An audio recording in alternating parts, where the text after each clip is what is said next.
Good morning, students. Today we discuss about mechanisms of pulmonary respiration or breathing. Okay, and in our previous lecture we already discussed about the structure of lungs and structure of trachea, bronchus and bronchi, alveolar sacs, etc. Okay, so what is the mechanism of pulmonary respiration or breathing? Pulmonary respiration or breathing is a mechanical process which involves two phases. Okay, as you see the structure of lungs. Okay यहाँ पर आप lungs का structure देख पा रहे हैं जो कि सामने की तरफ रिब्स से और पीछे की तरफ जो बैकबोन होता है ना, उसके जो बोन है उससे यहाँ पर थोरेसिक कैच का फॉर्मेशन होता है, जिसके अंदर हमारा जो लंग्स है जो कि बहुत ही ज़्यादा स्पंजी होता है, विदाउट मसल्स होता है, यहाँ पर सिचुएटेड होता है। एंड इनके और यहाँ पर ये नीचे जो देख पा रहे हैं डायाफ्राम, ठीक है, आपका जो एब्डोमिनल कैविटी है उस और थोरेसिक कैविटी है उसके बीच में कार्टिलेजिनस एक डिवाइडर होता है जो कि डायफ्राम कहलाता है। तो इनसे एक केज का फॉर्मेशन यहाँ पर हो रहा है। अब कैसे होगा रेस्पिरेशन का प्रोसेस, कैसे होता है? दो प्रोसेस होता है, इंस्पिरेशन और inhalation and taking air into the lungs, and expiration यानी discharging the air from the lungs. इसको एक्सपिरेशन भी बोल सकते हैं, एक्सहेलेशन भी आप बोल सकते हो, ठीक है। इंस्पिरेशन यानी inhalation and expiration means exhalation. Healing करना, एयर को अंदर करना और एयर को बाहर करना। The process of breathing is accomplished through changes in the volume of air pressure of the thoracic cavity, ना thoracic cavity के जो चेंजेस है उसके कारण होता है, और इससे एयर का वॉल्यूम लंग्स में या तो बढ़ जाता है या कम हो जाता है। ओके, तो सबसे पहले हम पढ़ेंगे इंस्पिरेशन और inhalation. It is a process by which fresh air enter the lungs. यहाँ पर फ्रेश एयर लंग्स के अंदर इंटर कर रहा है, मतलब हम ब्रीदिंग में एयर को अंदर ले रहे हैं। Inspiration takes place when the volume of thoracic cavity is increases and pressure on the lungs is decrease. Okay, जब एयर के लंग्स क्या हम एयर को इनहेल करेंगे तो थोरेसिक कैविटी में यहाँ पर एयर का प्रेशर जो इंक्रीज रहता है और लंग्स में डिक्रीज रहता है। And the diaphragm, intercostal and abdominal muscles play an important role during this process. मैंने पहले भी बताया था, रिब्स में जो मसल्स होते हैं इंटरकॉस्टल मसल्स है ना, इनके कंस्ट्रक्शन से और डायफ्राम के कंस्ट्रक्शन से या रिलैक्सेशन से जो थोरेसिक कैविटी है उसका वॉल्यूम जो है वो इंक्रीज या डिक्रीज होता है। So during inspiration intercostal or rib muscles contract, drawing the front end of the ribs upward and outward. Okay, and at the same time the floor of the chest cavity, the diaphragm contract, decreasing concavity, and consequently increases the volume of the air tight chest cavity. यहाँ पर क्या होगा, ribs का जब muscles construct होगा तो ribs बाहर की ओर फैलेगा, डायफ्राम जो है कंस्ट्रक्ट होगा तो ये फ्लैट हो जाएगा, जिससे थोरेसिक कैविटी का वॉल्यूम क्या हो जाएगा, बढ़ जाएगा, है ना। And this increases in volume result in the lowering of pressure inside the lungs. तो इंक्रीज होने से क्या होगा, लंग्स के अंदर एयर का प्रेशर जो है वो डिक्रीज हो जाएगा, है ना, कम हो जाएगा।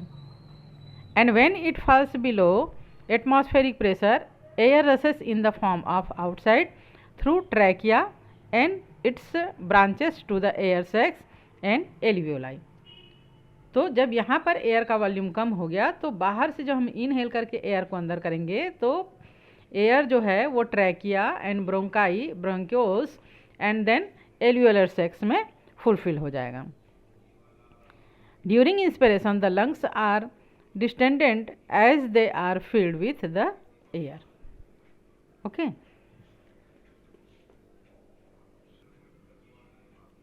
So, the sequence of air flow is first pharynx, then glottis, then larynx, trachea, bronchi, bronchioles, alveolar duct and alveoli.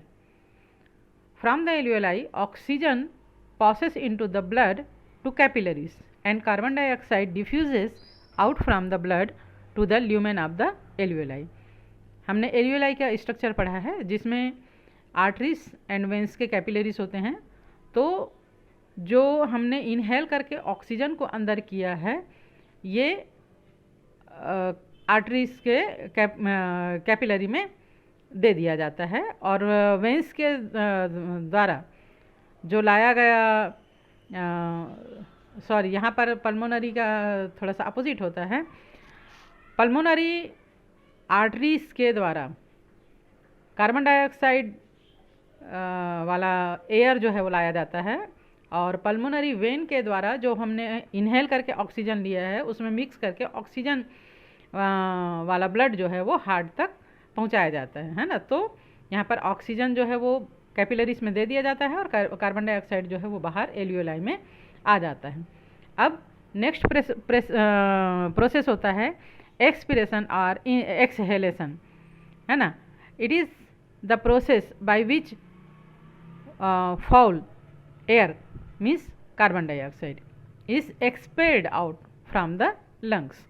अब पूरे बॉडी से आर्टरीज के द्वारा जो कार्बन डाइऑक्साइड वाला ब्लड लाया गया है, कार्बन डाइऑक्साइड रिलीज होकर एल्वियोलाई में आ गया है, इसको हमको बॉडी के बाहर निकालना है, लंग्स के बाहर निकालना है।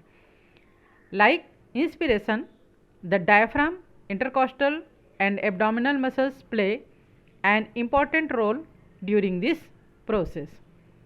तो कैसा होता है? During this process intercostal and abdominal muscles become relaxed and ribs return to their normal position. अब यहाँ पर इंटरकॉस्टल मसल्स रिलैक्स होगा तो ये जो रिब्स हैं फैले हुए हैं ये क्या होगा, रिब्स जो है वो नॉर्मल पोजीशन में आ जाएगा रिलैक्स होके। एंड डायफ्राम इज आल्सो, ये भी रिलैक्स हो जाएगा एंड ये भी क्या हो जाएगा, इस टाइप का कर्व्ड हो जाएगा, अपने नॉर्मल पोजीशन में आ जाएगा, जिससे थोरेसिक कैविटी का वॉल्यूम जो है क्या हो जाएगा, कम हो जाएगा, है ना। और जो कार्बन डाइऑक्साइड वाला एयर लंग्स में है वो speedily bronchioles, bronchi, then trachea, pharynx and then nasal cavity के थ्रू हम इसको क्या कर देंगे, बाहर कर देंगे। Okay, so simultaneously relaxation of the diaphragm muscles permits the abdominal organs to push air back up to the previous convex shape and consequently the volume of the chest cavity decreases and allow the distant elastic lungs to contract and expel the foul air, carbon dioxide from the cavities of the alveoli in the following manner: alveoli, then alveolar duct, then bronchioles, bronchi, trachea, larynx, glottis, pharynx, nasal chamber and then atmosphere. Okay, तो इस प्रकार inhalation and exhalation हमारे lungs के द्वारा किया जाता है। और आई थिंक कि आज के हम इतना ही पढ़ते हैं एंड नेक्स्ट डे जो है वो हम इसके आगे का चैप्टर पढ़ेंगे। तब तक के लिए goodbye and take care.